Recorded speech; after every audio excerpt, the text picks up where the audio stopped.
The Coin Lady channel is pleased to have you back. Coming straight from Hong Kong, here are some important things to keep in mind while using DLT in the banking sector, as outlined in a newly released list. Here are a few important points to remember. Based on personal opinions, the board and senior management should take full responsibility for implementing distributed ledger technology, and authorized institutions should revise their policies to account for DLT-specific considerations such as technology risk and business continuity. Adequate staff knowledge in DLT is essential for implementation. Considerations of application kind and legal responsibility should guide institutions' selection of DLT networks. Smart contracts, whether they operate on private networks, permission networks, etc., need suitable restrictions, particularly in cases involving human judgment. In a complicated loan scenario, for instance, these are all things that, while the technology is fantastic in theory, there will inevitably be some problems in practice. Accordingly, Hong Kong has roughly mapped out their boundary, or the point at which human intervention is still required. The best way for institutions to reduce their legal risk is to consult with experts. Applying DLT to financial activities also requires evaluating and managing risk from third parties and DLT arrangements. Cybersecurity measures for DLT applications should be comparable to those for conventional systems, and DLT-based systems should be compatible with both. Last but not least, it is critical to have strong rules in place for handling private keys and to adhere to data privacy regulations. Just wanted to let you know that the Hong Kong Monetary Authority wanted to thank you for bringing that to their attention, and they said so within the last day or two. Yes, even if you don't reside in Hong Kong, this is still essential because, as you may be aware, other countries often look to one as an example of what to do when they establish a framework. In light of our national goals, how can we incorporate that into our system? Do you think we can glean any ideas from that? For the sake of transparency on a global scale, I'm wondering if we need to make any changes to prepare for this new financial frontier. Michael, the people from the branch are posting this, and one of the things they should do is call it out objectively. In a Tuesday warning, the International Monetary Fund said that the United States' recent economic success is due in part to the unsustainable budget policies that the government has been implementing. You need to pull yourself together, USA, the International Monetary Fund has finally said. A number of strong demand variables, such as a fiscal policy that is at odds with the long-term budgetary sustainability, have contributed to the United States' remarkable recent performance, which is both remarkable and a key driver of global development. In its most recent report, the IMF stated this. This endangers the world economy's physical and financial stability in the long run, and the de-disinflation process in the short run. The International Monetary Fund, IMF, revised its growth forecast for the US economy for 2024 to 2.7% from 2.6%, which would lead to higher global finance costs. The United States' high performance in recent months is a result of good productivity and employment growth, as well as strong demand in an overheated economy. This performance began in January and continues to outpace predictions for other advanced countries. As part of a broader bipartisan agreement to limit yearly government spending, Congress opted to postpone the debt limit last spring. This necessitates a careful and gradual easing strategy by the Federal Reserve. The national debt was around $31.4 trillion then, and it has increased by other trillions in the last year, as reported by the Treasury Department. Alright, we get it, but there are some risks to your economy's long-term financial stability, the International Monetary Fund is warning the United States. This has been planned for a while, guys, even before the bear flu, but the control takedown, okay, by the powers that be, who are trying to redefine and restructure the financial system, has only been carried out for the past 4 years or so. Using DLT technology is, of course, only a portion of it. Their goal is to reduce Western wealth, Hence they are implementing policies to achieve that end. The majority of the impact is falling on Western nations.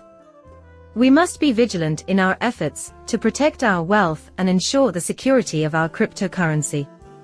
For this reason, I am not advising you to take precautions merely to prevent obvious threats, such as breaches into cryptocurrency exchanges.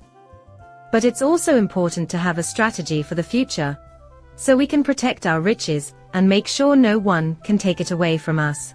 That is why I use a cold wallet to store my cryptocurrency. 2 lucky subscribers of the Working Money channel were just given to. In the future, I want to host further giveaways. In case you're interested in finding a place to keep your cryptocurrencies, I have included an affiliate link in the video's description. My connection is available to you, it is not mandatory. However, if you're betting that your $10,000 investment will grow into $5 million, $1 million, or even more, it's imperative that you safeguard your cryptocurrency. I mean, seriously, would you just sit about with $5 million in your living room in the middle of nowhere? This bull run is only getting going, so don't bet the farm on the floor. And the wealth will keep piling up. For example, as you guys have pointed out, the Bank of Russia has said that it will back efforts to hasten the acceptance of cryptocurrency payments for international settlements. Thus, the capabilities of DLT technology are becoming apparent to them. Obviously, the BRICS nations will need to examine this further, as they are all using their own sovereign currencies. For this reason, the head of the Bank of Russia has stated that the introduction of cryptocurrency-based payment systems should begin in an experimental sandbox setting. Therefore, they are still considering it. Russia is in favor of the international settlements plan to add other currencies and payment mechanisms. Bank of Russia Governor Elvira Nabiullina said last week that the bank would back efforts to speed up the improvement of a bill that would allow cryptocurrency payments for foreign transfers. But she was adamant that these payments go into a legal framework that is more like a sandbox for experimentation. Given that national regulators do not have control over crypto assets, the institution has been against their circulation and usage for national payments. The bank is, nonetheless, available for usage in international settlement. We all know that the Bank of Russia famously went on public in 2018 saying that they were testing XRP for cross-border payments at the time, so obviously employing DLT technology. This took place at the beginning of the game. Since then, I have no idea what has transpired. However, other countries have joined the BRICS nations since then. Not that it's necessary, because many of those nations already have ties with Ripple. But, given their existing ties with Ripple, it would be much easier if Russia was also enabled. Even if it's not formally announced, I have no doubt that in certain circumstances they are already doing it. Now listen up, folks. The Russian government is starting to catch on to the significance of distributed ledger technology, and they're even starting to see Bitcoin used for international settlements. The Bank of Russia is even on board with this. Thank you, BRICS News, for bringing that to my attention. That is excellent news. British banks are starting to see tokenization in a positive light, which XRP Crypto Wolf is bringing up as well. Several large British banks, including Barclays, have reportedly taken part in an experiment that aims to test tokenized deposits. In addition to Visa and MasterCard, the largest credit card networks in the world, the experiment began in February. You can't help but consider these two as potential Ripple partners. The trial is anticipated to last for a minimum of 3 years, so there is plenty of time before this technology can be employed commercially. By the end of summer, we should have seen the first findings from the ongoing trial. Tokenization is gaining traction in the UK.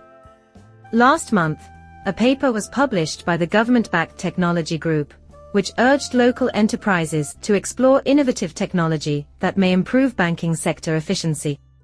However, before that, it had also requested that regulators establish transparent tokenization regulations. For the next 3 years, They will also be running this pilot project, which is more of a real-world use case than a true pilot. One of the most prominent uses of distributed ledger technology, DLT, and cryptocurrencies, in general, is likely to be tokenization on the blockchain. The video ends there. Do me a favor and subscribe to my channel. Coming up shortly, farewell.